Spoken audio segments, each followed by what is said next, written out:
ఏడుస్తున్నారు, ఎవరు బాధలో ఉన్నారు, ఎవరు ఇబ్బందిలో ఉన్నారు, ఎవరు గాయాలతో ఉన్నారు, ఎవరు కన్నీటితో ఉన్నారు, ఎవరు నిరాకరించబడ్డారు భర్త ద్వారా, భార్య ద్వారా, పిల్లల ద్వారా, సమాజం ద్వారా, కులం ద్వారా, వ్యవస్థ ద్వారా, పరిస్థితుల ద్వారా నిరాకరించబడి త్రోసివేయబడుతున్నారు. దేవుడు ఆ స్థలంలోనికి వచ్చిన నిశ్చయముగా నేను నిన్ను ఆశీర్వదిస్తాను. దేవుని వాగ్దానాలు ఎప్పుడు ఎల్లప్పటికీ నిశ్చయం నిశ్చయం నిశ్చయం. నీవు చేయ పనులన్నింటిలో దేవుడు నీకు తోడైనాడు. నీవు చేయ పనులన్నింటిలో నీకు తోడైనాడు. ఇబ్బందులు, పోరాటాలు, ఆటంకాలు అవన్నీ వచ్చినప్పుడు దేవుడు మనకు తోడై ఉండి నడిపించేవాడని ప్రభు మర్చిపోవడం. ఆయన మర్చిపోవటానికి అన్యాయస్తుడు కాదు, ఆయన మార్పు లేనివాడు. దేవుడు చూచినాడు, దేవుడు బాగు చేయటానికి వచ్చినాడు. యెహోవా అందరికి ఉపకారి. దేవుని యొక్క సంఘము పాత కొత్త నిబంధనలో సాక్ష్యం కలిగిన స్థలముగా ఉండాలని దేవుని యొక్క ఉద్దేశం. సాక్ష్యార్థమైన బావులు ఉన్నాయి, సాక్ష్యార్థమైన సంఘాలు ఉన్నాయి, సాక్ష్యార్థమైన స్థలాలు ఉన్నాయి, సాక్ష్యార్థమైన వ్యక్తులు కూడా వాక్యంలో మనకు కనిపిస్తున్నారు.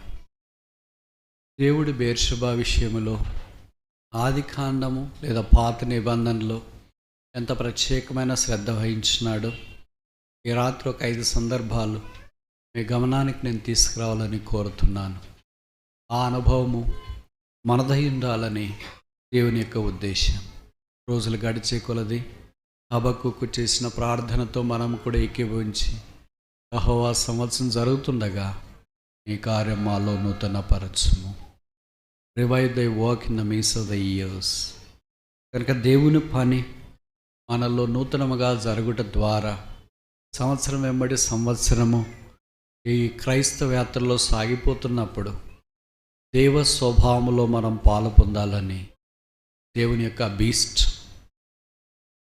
పాత నిబంధనలో అలాగే బెర్షెబాను దేవుడు వాడుకుంటూ వచ్చినాడు. మనందరికీ పరిచయము బెర్షెబా ఆయా సందర్భాల్లో ముఖ్యంగా ఆది కాండంలో కనిపిస్తూనే ఉంటుంది. మొట్టమొదట ఆది కాండము 21వ అధ్యాయం, జెనెసిస్ చాప్టర్ 21 14వ వచనం. కాబట్టి తెల్లవారినప్పుడు అబ్రహాము లేచి. రెండవ ప్రశ్న, బెర్షెబా అనే మాట పాత నిబంధనలు ఎన్నిసార్లు రాయబడింది? మూడవ ప్రశ్న, బెర్షెబా అనే మాట కొత్త నిబంధనలు ఎన్నిసార్లు రాయబడింది? నాలుగో ప్రశ్న, బెర్షెబా అనే మాట బైబిల్లో మొదట ఎక్కడ రాయబడింది? ఐదో ప్రశ్న, ఆఖరి ప్రశ్న, ఈ బెర్షెబా యొక్క అనుభవంలో మనమున్నామా? ఈ ప్రశ్నలకు జవాబు నాకంటే మీకు బాగా తెలుసు. బెర్షెబా అనే మాట కనీసం 34 సార్లు బైబిల్లో రాయబడింది. అన్ని పాత నిబంధనలోనే. కొత్త నిబంధనలో ఎందుకు ఈ పదము కనపడదు? మరి పరిశుద్ధాత్మ దేవుడు దీనికి ప్రత్యామ్నాయముగా యేసుక్రీస్తు ప్రభువే ఆ జీవజల ఊటగా యోహాను సువార్త 4వ అధ్యాయంలో బహుశా మనకు ప్రత్యక్షపరచుకున్నాడంటే తప్పు కాదేమో. మొదటిసారి ఆది కాండం 21 ఇందాక మనం చదివాం కదా, 14 వచనం హాగరు విషయంలో మనకు కనిపిస్తుంది. ఆఖరిసారి ఆమోసు 8వ అధ్యాయం, ఆమోస్ చాప్టర్ 8 verse 14. సోమ్రోను యొక్క దేశమునకు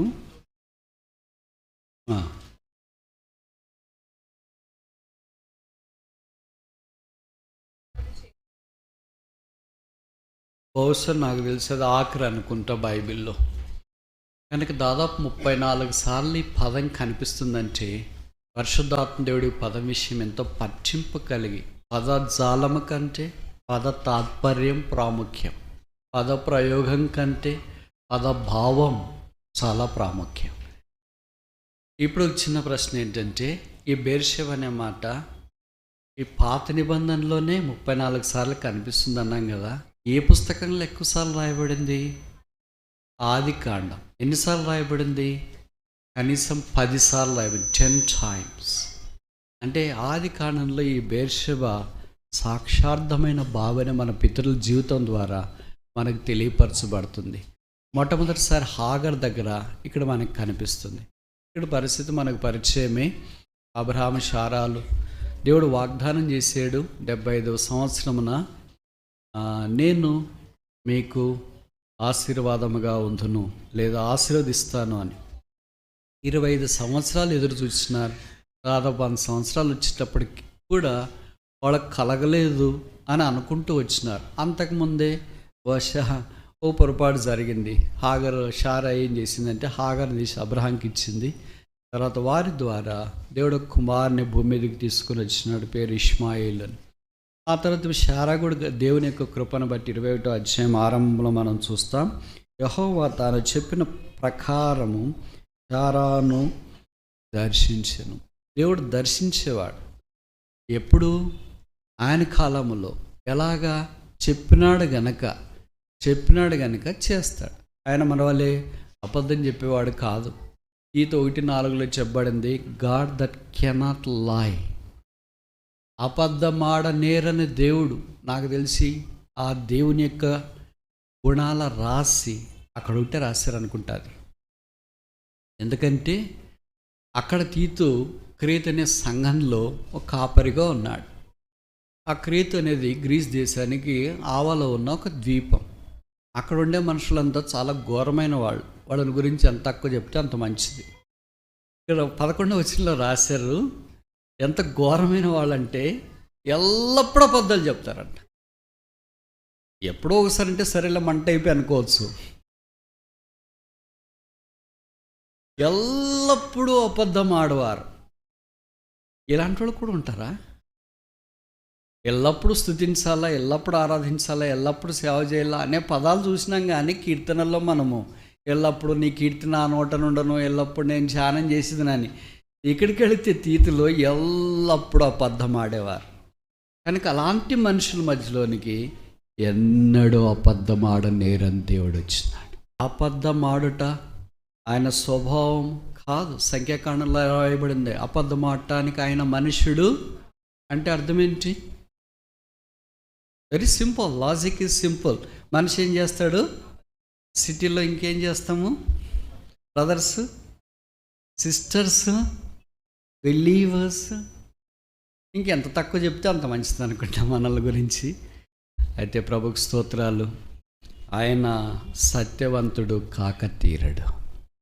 ఆయనే సత్యం గనక ఈ అబద్ధం నుండి తప్పించుట కొరకాయ సత్యదేవుడిగా ఈ భూమి మీదకి వచ్చినాడు. యోహాను 14:6 యేసు అన్నాడు, నేనే సత్యం, ఐ యామ్ ద ట్రూత్. సత్యం అనగా ఏంటి అని పిలాతు యేసు ప్రభువుని అడిగినాడు. చాలా విచిత్రమైన సంగతి ఏంటంటే, సత్యమైన వ్యక్తిని ఎదురుగు పెట్టుకొని అసత్యంలో ఉన్న వ్యక్తి అన్యాయంగా తీర్పు తీర్చువాడు న్యాయాధిపతిని గూర్చి వాట్ ఈస్ ట్రూ. సత్యం అనే మాట తెలియకుండానే న్యాయాధిపతి యొక్క స్థానం మీద కూర్చోవడం శోచనీయం. పైపెచ్చి ఏదో ఒక ఖైదీని సత్యం అనగా ఏమని అడిగితే అర్థం ఉందేమో, కానీ సత్యాన్ని అడిగినాడు వాట్ ఈస్ ట్రూత్ అని. మమ్మ దగ్గరికి పోయి అడిగామనుకో, మమ్మాయి అంటే ఏంటి అని. టీచర్ దగ్గరికి పోయి అడిగాను టీచర్ అంటే ఏంటి అని. టీచర్లు అయితే బెత్తం పట్టుకుని పాతకాలం, ఇప్పుడు కాదులే. టీచర్ అంటే ఏంటా చేయిపెట్టి ఇట్లా. సో యేసు ప్రభుత్వానికి వాట్ ఈస్ ట్రూత్? సత్యం అనగా ఏమి? Christ is the truth. యేసే సత్యం. సత్యం is not something you speak, something you hear. సత్యము ఈజ్ ఎ పర్సన్.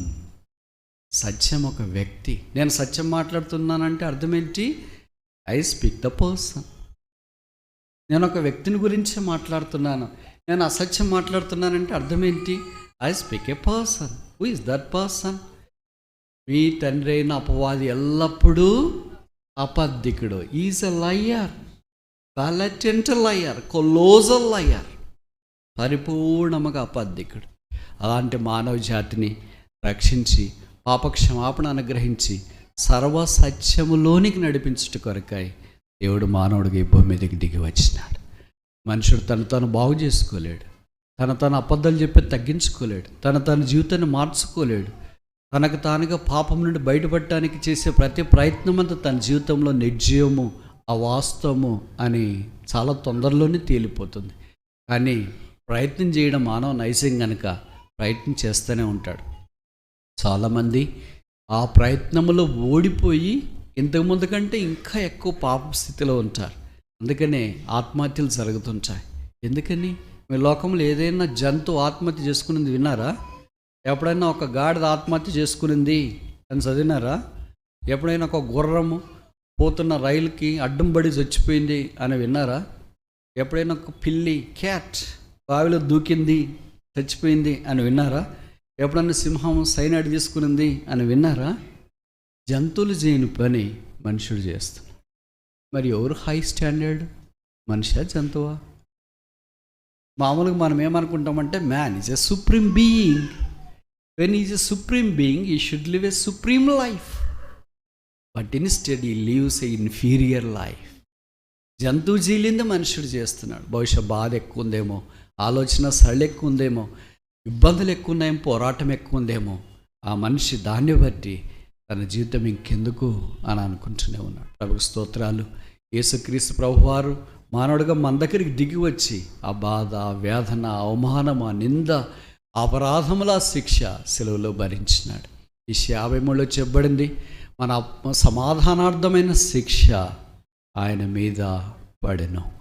అతడు స్వరూపమైన సొగసైన లేనివాడిగా వికారుడిగా మార్చబడ్డాడు.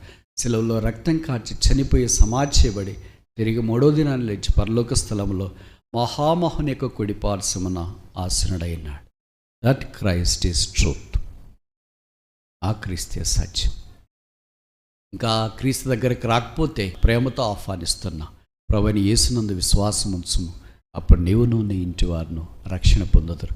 నీ హృదయంలో యేసుక్రీస్తు ప్రభువు లేకపోతే, సమాధానం, నెమ్మది, సంతోషం లేకపోతే నీ హృదయానికి ఏమీ ఆత్మ సంబంధమైన తృప్తి, నెమ్మది ఉండదు. వస్తుంటాయి, పోతుంటాయి, కానీ నీ జీవితానికి ఏవి ప్రభావితం చూపించు. అయితే నువ్వు యేసునందు విశ్వాసం ఉంచి నీ హృదయంలో యేసుక్రీస్తు ప్రభువును రక్షకుడిగా చేర్చుకుని ఆయన కొరకు జీవించడానికి ఇష్టపడితే, వాక్యం ద్వారా, సందర్భం ద్వారా దేవుడు హృదయాన్ని ప్రేరేపించి దేవ స్వభావంలో పాలివారిగా చేయాలని దేవుని యొక్క ఉద్దేశం. ఇది ఉచితం, ఇది తండ్రి అభీష్టం, ఇది దేవుడు మానవాళి కొరకు ఏర్పాటు చేసిన దైవ సంకల్పం. ఈ సంకల్పం ముద్ద నిరాకరిస్తావా, తృణీకరిస్తావా, కాదంటావా? జవాబేంటి? కరుణాసంపన్నుడైన దేవుడు తనిచ్చిన మాట చొప్పున శారాను దర్శించినాడు. కుమారుని కనింది, ఇస్సాకు అని పేరు పెట్టినారు. ఇప్పుడు పోరాటం ఆరంభమైంది. అబ్రహాం హాగర్ని వెళ్ళగొట్టాల్సి వచ్చింది.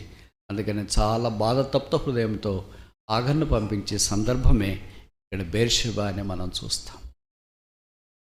కనుక మొదటిసారి బేర్షెబా అనే పదం కనిపించింది.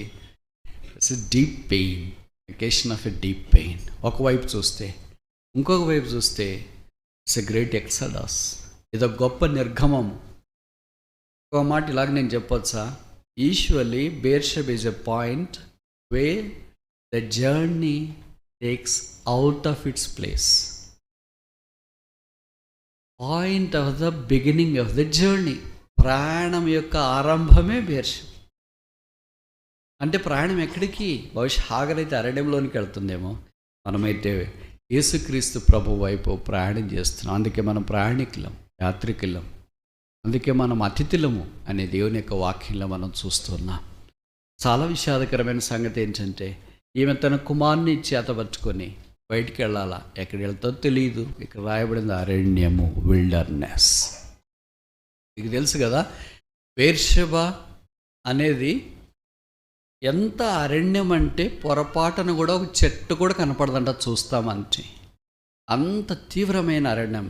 It's a barren desert. ఈ 2 పదాలు బైబిల్ ఎప్పుడు వాడుతుంటారు. దాను మొదలుకొని బేర్షెబా అని, లేదా బేర్షెబా మొదలుకొని దాను అని.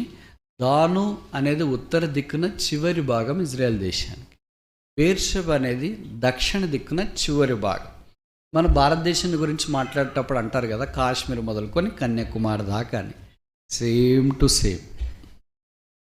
ఇప్పుడు ఒక ప్రశ్న అడగవచ్చు సార్, నేను ఈ మాట బైబిల్లో ఎన్నిసార్లు రాయబడింది? ఏ మాట? దాను మొదలుకొని బేర్షెబా దాకా. ఎప్పుడైనా ఆలోచించినారా? అంత టైం లేదనుకుంటా మీకు. కనీసం 7 సార్లు రాయబడింది, 7 times. దాను మొదలుకొని బేర్షెబా, దాను మొదలుకొని బేర్షెబా, దాను మొదలుకొని బేర్షెబా. ఇదంతా దాని కంపోజ్ చేస్తుంది. ఇప్పుడు ఏడు ఎక్కడ రాయబడింది నేను చెప్పట్లేదు, ఎందుకంటే సమయము అద్దబాటును బట్టి. ఒకసారి మాత్రమే మీరు అనుమతిస్తే నేను చేయించడానికి ప్రయత్నం చేస్తా. 1 సమూయేలు 1 Samuel chapter 3, I think, if I am right.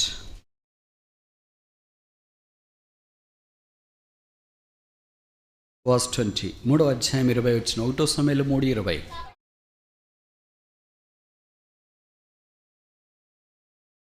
చాలు. దిస్ ఫ్రేజ్ దాన మొదలుకొని బేర్షెబా ఇట్ అక్కర్స్ 7 times. ఇప్పుడు ఒక చిన్న ప్రశ్న, ఇది ఎన్నోసారి? కనుక మొదటిసారి ఇక్కడ న్యాయాధిపతులు 21 చూస్తాం, సమయంలో 3:20లో రెండవసారి, ఆ తర్వాత రాజుల గ్రంథం దాకా దాదాపు 7 times this phrase is return.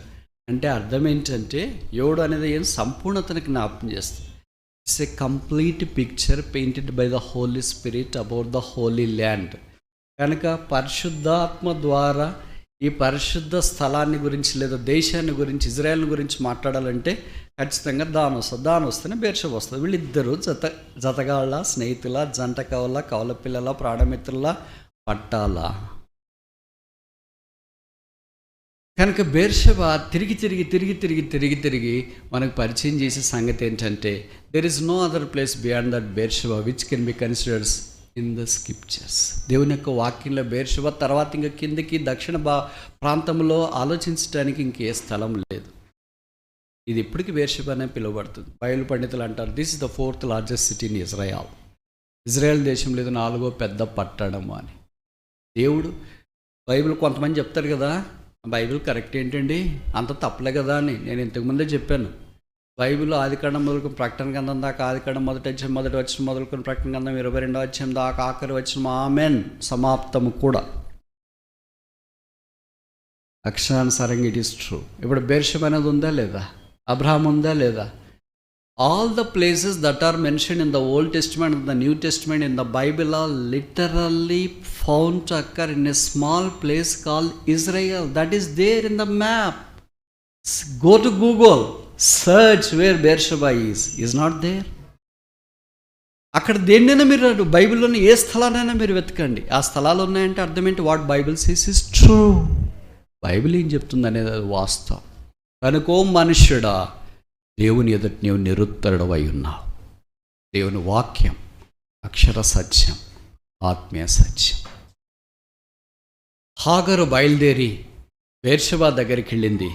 ఆ తర్వాత జరిగిన సంగతి 21వ అధ్యాయంలో మనం గమనిస్తే ఆ పిల్లవాని ఏడవడం ఆరంభించాడు. తిత్తిలో నీళ్ళు అయిపోయినాయి, ఏం చేయాలో తెలియట్లేదు. పిల్లవాని సావు నేను చూడలేను అనుకొని వింటివేత దూరంకి వెళ్ళి ఎదురుగా కూర్చునింది. ఆమె ఎదురుగా కూర్చుని ఎలుగెత్తి ఏడ్చును. దేవుడు ఆ చిన్నవాని మొర వినను. What does Beersheba speak of? Beersheba ఏం మాట్లాడుతుంది? ఇక్కడ 7 విషయాలు ఉన్నాయి. నేను ఇప్పుడు అవన్నీ చెప్పను, వేరే తర్వాత ఏరుకోవటానికి ప్రయత్నం చేయండి మీకు ఇష్టమైతే. ఎవరైనా రూతులు ఉంటే, లేదు మేమంతా బోయజులు అనుకుంటే సరే మీ ఇష్టం. Beersheba is a place where God meets the poor, simple, insignificant mite. దేవుడు ఎత్తుక్కుంటూ వచ్చినాడు. మనకు తెలుసు కదా, మన్నించింది యోహాను సువార్త 9వ అధ్యాయంలో పుట్టింది మొదలుకొని గుడ్డివాడు ఉన్నాడు. వాడు కళ్ళ బాగా అయిపోయిన తర్వాత వాడు యూదుల దగ్గరికి వస్తే వానిని వారు వెలవేసిరి అని వాక్యంలో ఉంది. ఆ తర్వాత రాయబడింది ఏంటంటే గుడ్డి వాణిని వెలవేసిరని యేసు విని వాని యొద్దకు వచ్చాను అని. అయితే గాడ్ ఈజ్ దిస్. ఈశ్వరులకు వెలేసిన నుండి మిగతా వాళ్ళు దూరంగా వెళ్ళటానికి ట్రై చేస్తారు. కష్టాలు వాళ్ళ దగ్గర నుండి దూరంగా వెళ్ళటానికి ట్రై చేస్తాం. మనం అంతా ఈగలం కదా, బెల్లం దగ్గరికి వస్తాం, చక్కెర దగ్గరికి వస్తాం, పానకం దగ్గరికి వస్తాం. వేరే దగ్గరికి, విషయం ఉన్న దగ్గరికి వెళ్ళం కదా. కానీ దేవుడు అలాంటి వాడు కాదు.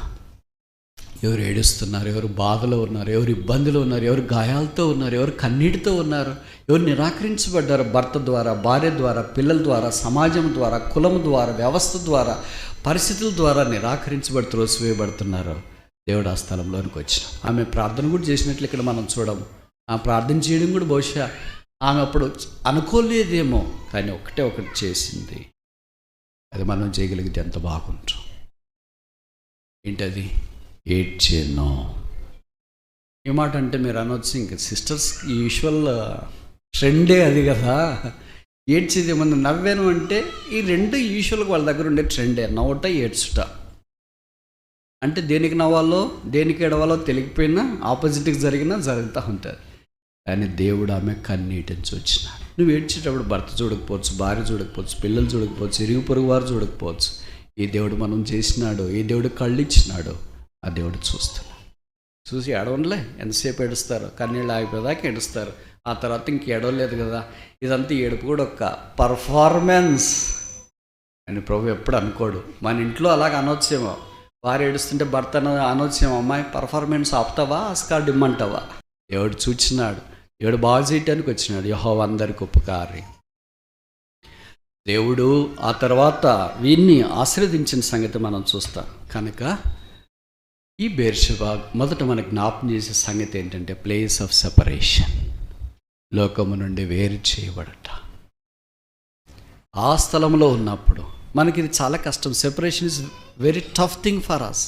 Isolation too. We want amalgamation, conglomeration, integration. అర్థమైతే నేను చెప్పే మాటలు.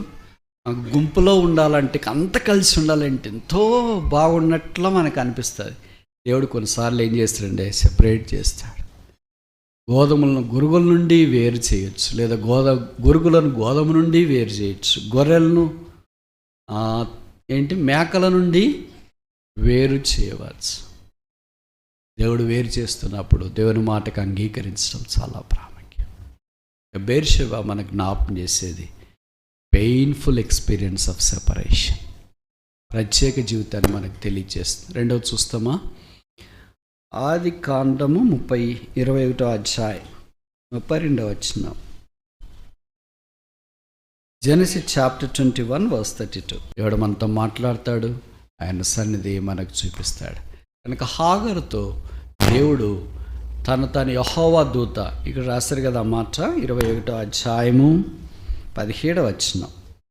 దేవుడు ఆ చిన్నవాని మొర వినెను, అప్పుడు దేవుని దూత ఆకాశం నుండి. దేవుడికి పేరు తెలుసు. ఎవరి పేరు? వెరీ గుడ్, చాలా బాగా చెప్పారు. పారిపోయేవారి పేరు తెలుసు. పారిపోతున్న హాగర్ పేరు కూడా దేవుడికి తెలుసు. యజమానురాలని శారా పేరు దేవుడికి ఎలాగ తెలుసు? దాసి అయిన హాగర్ పేరు కూడా తెలుసు. అడవిగాడిదైన ఇష్మాయిల్ పేరు దేవుడికి ఎలాగ తెలుసు? నవ్వే ఇస్సాకు పేరు కూడా దేవుడికి తెలుసు. నన్ను మర్చిపోయిన వాళ్ళే, నా పేరు ఆడి గుర్తుంటుందిలే అని అనుకుంటాం. ఆయన మనుషుడు కాదు కదా. మేమైతే మనుషులు కనుక ఎక్కడైనా వెళ్ళినప్పుడు కొంతమంది కనిపించే వాళ్ళే కనిపిస్తుంటారు. వాళ్ళు సిటీలో కనిపిస్తారు, బయట కనిపిస్తారు, అమెరికాకి వెళ్ళినా కూడా కనిపిస్తుంటారు. ఆశ్చర్యం వేస్తుంది, వీళ్ళు ఎక్కడ పోయినా కనిపిస్తున్నారంటే అసలు మీది ఏ ఊరు? అయ్యో బ్రదర్, మమ్మల్ని మర్చిపోయారా? మర్చిపోతూ ఉంటాం. అయ్యో మా ఇంట్లో వచ్చి భోంచేశారు, అది కూడా కరెక్ట్, వాస్తవమే. అన్ని వాస్తవాలే, బట్ మర్చిపోయే అవకాశం ఉంది. అయితే ప్రభు మర్చిపోవడం, ఆయన మర్చిపోవటానికి అన్యాయస్తుడు కాదు, ఆయన మార్పు లేనివాడు. కనుక హాగర్ దగ్గరికి దేవుని యొక్క దూత వచ్చినాడు. ప్రెజెన్స్ ఆఫ్ గాడ్, దైవ సన్నిధి ఉంది. ఇప్పుడు అబ్రహాము దగ్గరికి చూస్తే, అబ్రహాము యొక్క గొప్ప ఆత్మీయమైన జీవితాన్ని గురించి అబీమెలెకు సాక్ష్యం ఇచ్చినట్లు 21-22లో మనం చూస్తాం. నీవు చేయ పనులన్నింటిలో దేవుడు నీకు తోడైనాడు, నీవు చేయ పనులన్నింటిలో నీకు తోడైనాడు. దైవికమైన పని చేసేటప్పుడు ఇబ్బందులు, పోరాటాలు, ఆటంకాలు అవన్నీ వచ్చినప్పుడు దేవుడు మనకు తోడై ఉండి నడిపించేవాడని ఇతరుల అబ్రహాం విషయమే సాక్ష్యం ఇచ్చినాడు. చాలా గొప్పది తెలుసా?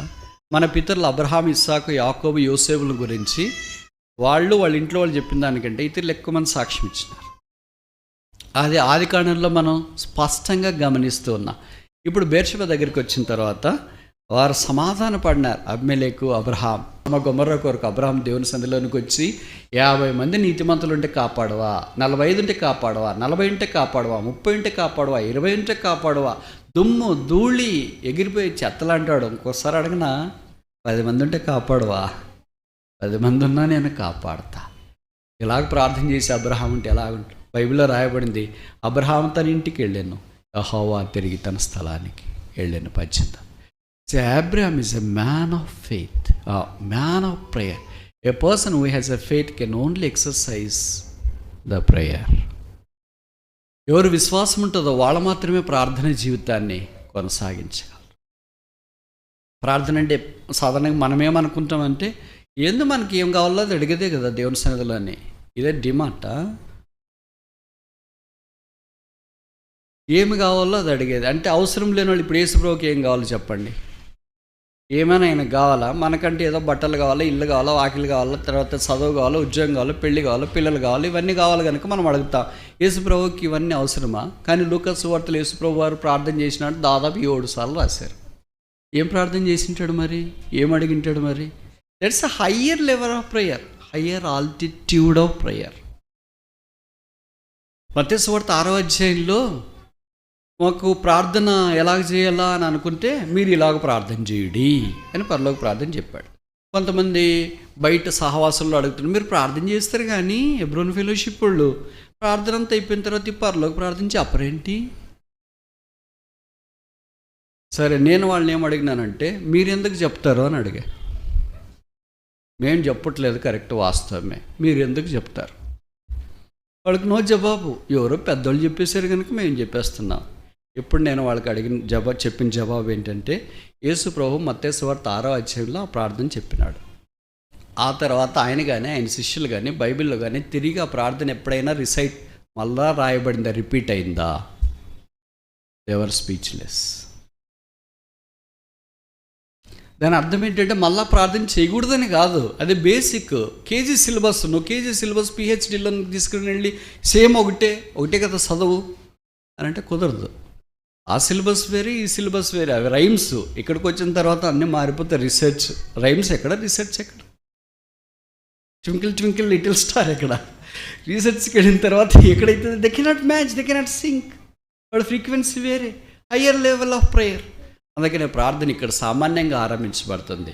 యేసుక్రీస్తు ప్రభు వారు అలాగే ప్రార్థన చేస్తూ వచ్చినాడు. చూడండి, ఉదాహరణకి యోహాను సువార్త 17వ అధ్యాయంలో ఆయన ప్రార్థన చేశాడు కదా. ప్రార్థన అయిపోయిన తర్వాత ఇది చెప్పాలి కదా మరి, ఆయన కూడా చెప్పాలన్నా లేదా? చెప్పలేదేంటి మరి? మర్చిపోయాడా? ఇప్పుడు పోయి మళ్ళీ అడగొచ్చు కదా యేసు ప్రభుని, ప్రభు నువ్వు ఆ ప్రార్థన చెప్పలేదేంటి ఇక్కడ? తర్వాత శిష్యులు ప్రార్థన చేసిన సందర్భాలు చాలా ఉన్నాయి. వాళ్ళు కూడా ఎక్కడని చెప్పారా? ఇక్కడ పేతురు కొరకు సంఘం కూడా ప్రార్థన చేస్తున్నారని అపోస్తల కార్యాలు చాలా స్థలాల్లో రాశారు. ప్రార్థన ఎవరు ఇది రిసైడ్ చేసినట్లు అర్థం లేదు. అంటే ఇది ఒక పెద్ద బాల శిక్ష, ఇది ఒక అక్షరమాల, ఏబిసిడీల మాదిరి. ఈ అక్షరమాల మీద మనం ఏం చేస్తామంటే వర్డింగ్ తయారు చేస్తాం, బిల్డ్ చేస్తాం. నువ్వు కేజీలోని A for apple, B for ball, C for cat, D for dog అని రాసి పిహెచ్డీకి పోయిన తర్వాత కూడా నీకు క్వశ్చన్ పేపర్ ఇస్తే A for apple, B for C for cat, D for dog అనేసి నీ పేపర్ ఎవరైనా వాల్యుయేట్ చేస్తారా? ఒకవేళ గైడ్కే పోయింది అనుకో, స్టూడెంట్స్ని పిలిచి ఇంకంతే. అక్కడికి వెళ్ళిన తర్వాత మారిపోయింది. అందుకని యేసు ప్రభు వారు 17వ అధ్యాయంలో యోహాను సువార్తలో చేసిన ప్రధాన యాజకత్వ ప్రార్థన కంటే ఇప్పుడు ఆ తర్వాత అధ్యాయాలకు గెత్సేమని తోటలోనికి వెళ్ళి యేసు ప్రభు ఒకటే sentence, not my will but thy will be done. This is the higher level of prayer. ఈ ప్రార్థన ఎవరమైతే చేస్తామో వాళ్ళు ఆ స్టేజ్కి వచ్చినామో అని అర్థం. అంతదాకా మనం ఇక్కడే ఉంటాం, కొండ మీద ప్రార్థనలోనే ఉంటాం. పరలోక మందన మా తండ్రి నీ నామం పరిశుద్ధపరచబడిన కాక, నీ రాజ్యం వచ్చును కాక, మేము ఇతరులను క్షమించినట్లు ఎలాగ క్షమించట్లేదు కనుక మమ్మల్ని మాత్రం క్షమించు. ఎక్కడెక్కడ మానదిన ఆహారం మాకు దయచేయము, ఇక్కడే తిరుగుతుంటాం.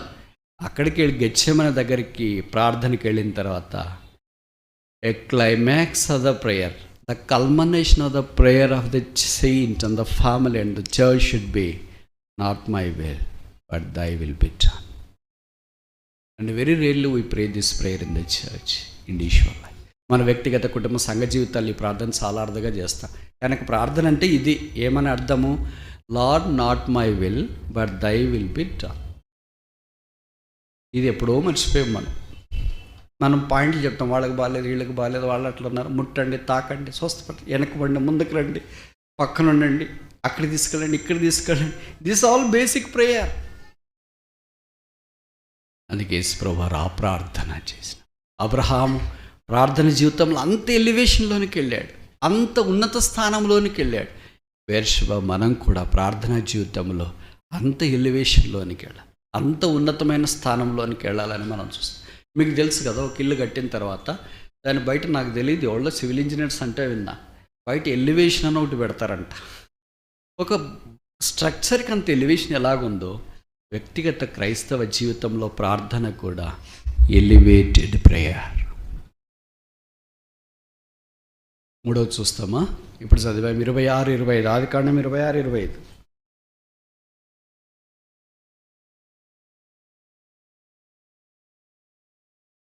జెనసిస్ 26-25. పితరుల యొక్క జీవితం అంతా ఒక్క వచనంలో ఉంది. ఇప్పుడు నేను తెలుగులో చెప్తా, మీరు కరెక్ట్గా వినండి. అక్కడ బలిపీఠము కట్టెను, అక్కడ గుడారం వేసెను, అక్కడ. ఇప్పుడు ప్రశ్న ఏంటంటే ఎక్కడా? ఎక్కడో కడతానంటే కుదరదు, ఎక్కడో గుడారం వేస్తానంటే కుదరదు, ఎక్కడో బావి తవ్వుతానంటే కుదరదు. అక్కడ, అక్కడ, అక్కడ 3 సార్లు రాయబడింది పదం. అబ్రహాము బలిపీఠం ఒక దగ్గర కట్టాడు, గుడారాలు ఇంకో దగ్గర వేసిండొచ్చు, బావి ఇంకో దగ్గర బెర్షెబా దగ్గర యాకోబు దగ్గరికి వచ్చినా కూడా అంతే, గుడారం ఒక దగ్గర వేసినాడు. ఆయన తర్వాత బలిపీఠం కట్టింది ఒక దగ్గర కట్టాడు. ఇస్సాకు అలా కాదు, అక్కడే బలిపీఠం, అక్కడే గుడారం, అక్కడే బావి.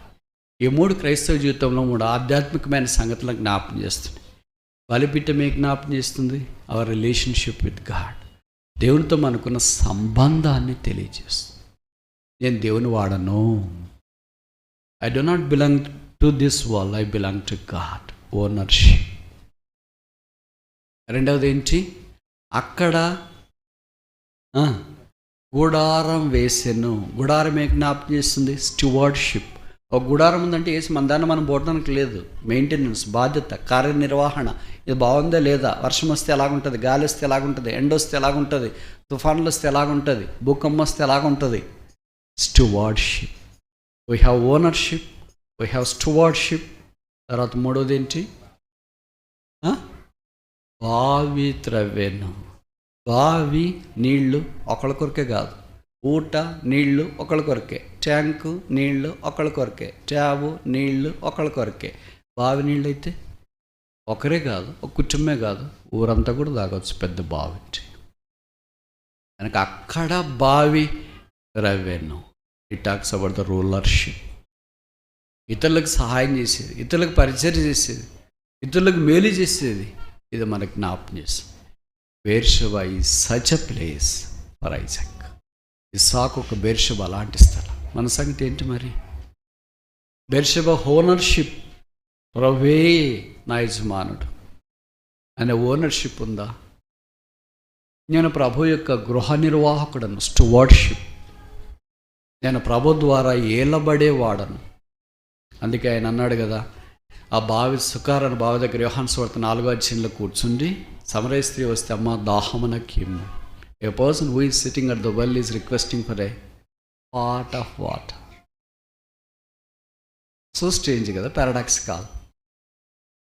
కొన్నిసార్లు అలాగే ఉంటుంది, పెద్ద నీళ్లు పెద్దది పోతుంటుంది, ఏది రిజర్వాయర్ లాంటిది, పక్కన ఊర్లో ఒక్క సొక్క నీళ్ళు ఉండవు, పెద్ద కాలువలు పోతుంటాయి, మంచి నీళ్ళు ఇవన్నీ, చుట్టుపక్కల గ్రామాల్లో ఉండదు. ఎందుకంటే అది లింక్ లేదు దానికి. కానీ యేసు ప్రభు ఎందుకు ఆమెను అలాగ అడిగాడంటే, ఆమెతో సంభాషించి మాట్లాడటానికి, ఆమెను రక్షణార్థమైన వెలుగులో తీసుకురావటం కొరకే. యేసుక్రీస్తు ప్రభు అనే జీవజల ఊట మన దగ్గర ఉన్నప్పుడు మన నీళ్లు ఉబుకేవిగా ఉంటుంది. బావిలో నీళ్ళు ఎప్పుడు అవుట్డేటెడ్ కావు, ఆ బావి అవుట్డేటెడ్ అయితే తప్ప. ఇప్పుడు మామూలు మన దగ్గర నీళ్ళు ఉన్నాయనుకోండి, ఇవి ఫ్రెష్గా కాదా అని చూస్తాం. ఇప్పుడు బాటిల్ నీళ్ళు తెచ్చారనుకోండి, కొన్ని బాటిల్ కొనేటప్పుడే చూస్తాం. ఏం చూస్తాం? Expiry date. దాంట్లో ఎక్స్పైరీ లేకపోయినా ఏం రాసింటారంటే ఎప్పుడు మ్యానుఫ్యాక్చర్డ్ రాస్తారు, ప్యాక్డ్, ఎప్పుడు ప్యాక్ చేశారు రాస్తారు. ఇంకో పెద్ద జోక్యమో తెలుసా, దాని మీద best before 3 months. Best before 6 months అని ఏదో ఒక అలాగ రాసేసి ఉంచేసింటారు. దాంట్లో ఎక్స్పైరీ డేట్ అనేది కనిపించింది.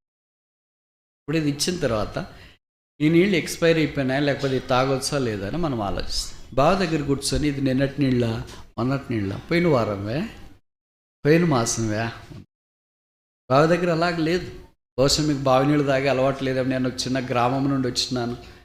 మా ఊర్లో చిన్నప్పటి నుండి బహుశా నేను పెరిగేదాకా, పెద్దవాడయ్యేదాకా బావి నీళ్ళే. తర్వాత బావి ఎండిపోయింది, ఎందుకంటే చుట్టుపక్కల బోర్లు వేసారు. ఆ బావి నీళ్ళు ఎంత ఫ్రెష్గా ఉంటాయి, తర్వాత ఎంత చక్కగా ఉంటాయి. ఎంతమంది ఊరు ఆ బావి ద్వారా ఆ దాహము తీర్చబడేవారు. అందుకే ఓ పాటకు, దాహము గలవార్లారా నీళ్ళు ఎద్దకరండి. Let this Beersheba have such a wells which can have a surplus flow of the water that can cater the thirst of a thirsty souls. దాహము గల వారి యొక్క దాహము తీర్చబడినట్లుగా బేర్షెబా బావిలో నుండి ఆ జలము ఉబుకునుగాక. ఉబుకును వేరే అర్థమవుతుంది మీకు. మా ఊర్లో ఉన్న బావిలో వచ్చినప్పుడు మేము పిల్లప్పుడు తెల్లవారుజామున లేచి బావిలో నీళ్ళు ఎన్ని ఊరినాయి లేదు చూసిరా పోరా అనేవాళ్ళు. అంటే కడుపు మునుగుతుందా లేదా, బకెట్ మునుగుతుందా లేదా వెళ్ళి చూసి బాగానే వచ్చినాయి. రాత్రి అంతా ఊరింటాయి. వర్షాకాలం వచ్చిన ఫుల్గా ఉంటాయి. ఒకసారి ఎలాగంటే మేము పిల్లప్పుడు వర్షాకాలం వస్తే పెద్ద బావి, అది సుమారు ఒక 30-40 అడుగుల లోతు ఉంటుంది.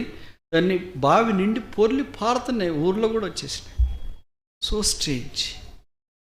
ఏమంటే వర్షాకాలం ఊట ఎక్కువైపోయింది, ఓవర్ఫ్లోయింగ్.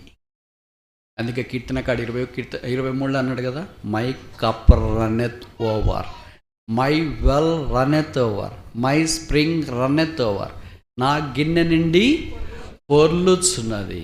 బేర్షెబాలో నుండి దేవుని యొక్క జీవజలముల ఊట అలాగే పొర్లి పారాలని దేవుని యొక్క ఉద్దేశం. ఇప్పుడు బేర్షెబా జ్ఞాపకం చేసి ఎన్ని విషయాలు చూసాం? 3 విషయాలు చూసాం. మరి ఇక్కడ ఇస్సాకు ద్వారా మనకు నేర్పించబడే పాఠం ఏంటి? 26వ అధ్యాయం 25వ వచనం ప్రకారము గాడ్స్ ప్రొవిషన్, దేవుని యొక్క సమృద్ధి, సదుపాయం. 4వ చూసి ముగిస్తామా? 46:1 వచనం, ఆదికాండం 46:1.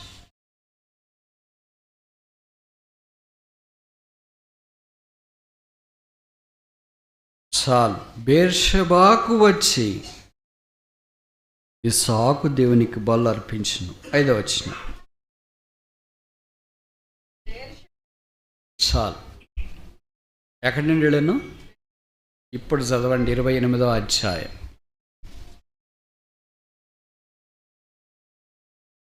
ఆదికాండము 28వ అధ్యాయము 10వ వచనం. చాలు. ఈ రెండింటికి తేడా చెప్పండి. So Beersheba is associated with Jacob so intimately and personally. యాకోబు జీవితం ఎక్కడ ఆరంభించబడింది? బేర్షెబా. 28వ అధ్యాయము యాకోబు జీవితంలో లేకపోతే నో జాకబ్ అట్ ఆల్. యాకోబు మనకు కనిపించిండేవాడే కాదు. బేర్షెబా నుండి హారాను వైపు యాకోబు బయలుదేరాడు. ఇప్పుడు ఎక్కడికి బయలుదేరుతున్నాడు? బేర్షెబాలో దేవుని అతనికి ప్రత్యక్షమైన కారణం చేత అక్కడ యాకోబు దేవునికి బలులు అర్పించి దేవునితో తను తాను ఐక్యపరచుకొని బేర్షెబా నుండి ఇప్పుడు బయలుదేరుతున్నాడు. ఎక్కడికి బయలుదేరుతున్నాడు? బేర్షెబా నుండి యోసేపును చుట్టానికి బయలుదేరుతున్నట్లు వాక్యంలో మనము గమనిస్తూ ఉన్నాం. ఎందుకంటే అక్కడికి బయలుదేరటానికి యాకోబు మొదట భయపడినాడు.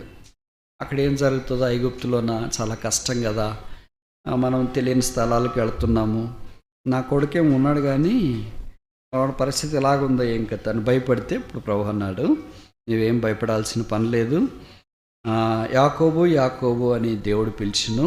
చిత్తం ప్రభు అనెను, నేను నీ దేవుడను నీ తండ్రి దేవుడను, ఐగుప్తునకు వెళ్ళుటకు భయపడకము, అక్కడ నిన్ను గొప్ప జనముగా. ఇప్పుడు చెప్పండి, బేర్షెబా ఇక్కడ ఏం జ్ఞాపకం చేస్తుంది? ఇప్పుడు 3 పాయింట్లు చెప్పాను, 4వది చెప్పాలా? మొదటిది ఏంటి? Beersheba is a place of God's presence. కనుక ఈ ఆదికాండం అంతట్లో చూస్తే దేవుడు బేర్షెబాలో వాళ్ళకి ప్రత్యక్షమగుతూ వచ్చాడు. పై వచనంలో చూడండి ఎంత చక్కగా రాశాడు. మొదటి వచనం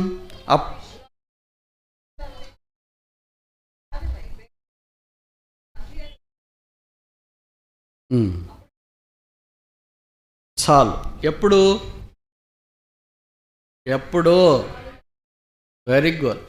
తెలుగు వచ్చిన ఒకళ్ళు ఇద్దరు అన్నాను. బలులు అర్పించినప్పుడు. కనుక దేవునికి బలి అర్పించడం అంటే ఏంటి? పాత నిబంధనలో అయితే రకరకాల బలు అర్పించడం. ఇప్పుడు కొత్త నిబంధనకు వచ్చిన తర్వాత రోమా 12:1-2 ప్రకారం సజీవమైన బలు, మనమే సజీవ యాగముగా మనల్ని మనమే అర్పించుకుంటా. అది ఆయనకు యుక్తమైనది, అనుకూలం. ఎప్పుడైతే అలాగ మనల్ని మనం అర్పించుకోవటానికి ఇష్టపడతామో, ఇప్పుడు ఇక్కడ రాయబడింది ఏంటి?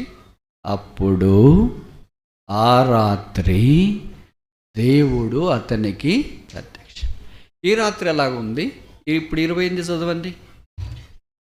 ఆదికాండం 28వ అధ్యాయం 11వ వచనం. చాలు. తేడా ఉందా ఈ రాత్రులకి? మన జీవితాలు ఇలాంటివి ఏమైనా ఉన్నాయా? ఏమైనా ఉన్నాయంటారా? లేదా? దేవుడు ఇలాగ పేర్లతో 2 సార్లు కొంతమందిని పిలిచినాడు బైబిల్లో. మొత్తం ఎంతమందిని పిలిచినాడు? మొదటి ప్రశ్న. రెండవ ప్రశ్న, మొదటి ఎవరిని అలాగే పిలిచినాడు? మూడవ ప్రశ్న, ప్రశ్నలు వినండి. క్వశ్చన్ పేపర్ చదువుకోకుండా, ప్రార్థన చేసుకోకుండా జవాబులు రాస్తే 35 కంటే తక్కువే వస్తాయి. అందుకే చాలామంది పరీక్షలు రాసి వచ్చిన తర్వాత ఎట్లా రాసి బాగా రాసినాం బ్రదర్, సరే కీ వచ్చిన తర్వాత చూసుకున్నాం, ఏం మరి అంత డల్గా ఉన్నా, చాలా తప్పులు రాసేసి ఇప్పటికే తేలిపోదు. ఇంకా రిజల్ట్ వస్తుంది, కీకే తేలిపోదు. రిజల్ట్ వచ్చిన తర్వాత ఇంకా అసలు వాళ్ళకి అనిపించరు. మంది దగ్గర లేరు, ఇంటి దగ్గర లేరు, ఎక్కడ ఉన్నారు ఏంటంటే బోర్లు పడుకొని ఉన్నారు. ఏమంటే నంబర్ కనపడట్లేదంట బ్రదర్. ఫెయిల్ అని చెప్పండి డైరెక్ట్గా, FAIL. దానికి ఇంత చుట్టూ తిరిగి నంబర్ కనపడట్లేదు అంటే నంబర్ కంప్యూటర్ వేయలేదా? క్వాలిఫై కాలేదు, ఫెయిల్ అయినాము, దాన్ని క్లిక్ చేయలేదు, లేకపోతే దానికి రావాల్సినంత కట్ ఆఫ్ మార్కులు రావాల్సినంత రాలేదు. అందుకని ఇప్పుడు 5 ప్రశ్నలు. మొదటి ప్రశ్న ఏంటంటే, 2 సార్లు ఒకే వ్యక్తిని పేరుతో పిలిచేటప్పుడు బైబిల్లో ఎంతమందిని పిలిచినారు? మొదటి ప్రశ్న. రెండో ప్రశ్న, పాత నిబంధనలు ఎంతమందిని పిలిచినారు? మూడో ప్రశ్న, కొత్త నిబంధనలు ఎంతమందిని పిలిచినారు? నాలుగో ప్రశ్న, మొదటి ఎవరిని పిలిచినారు? ఐదో ప్రశ్న, ఆఖరి ప్రశ్న, దేవుడు మనల్ని అలాగే ఏమన్నా పిలుస్తాడా? లేదంట. కరెక్ట్ చెప్పినారు. 5వ ప్రశ్నకు మాత్రం జవాబు. ఇప్పుడు పాత నిబంధనలో మొదట డబుల్ నేమ్తో దేవుడు ఎవరిని పిలిచినాడు?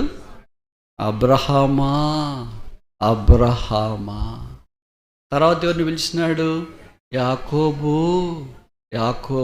తర్వాత ఎవరిని పిలిచినాడు?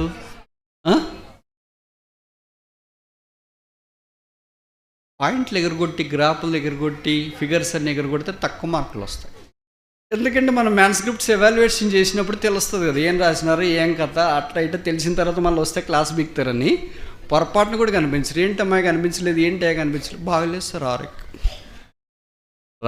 పరీక్ష రాసినప్పటి నుండి రిజల్ట్స్ వచ్చేదాకా ఆరోగ్యం బాగుండదు, వచ్చిన తర్వాత అటు ఇటే తెలిపోద్ది. మోషే the place where thou standest is holy. ఇప్పుడు 4వ వ్యక్తి. ఇప్పుడు కొత్త నిబంధనలో చెప్పండి.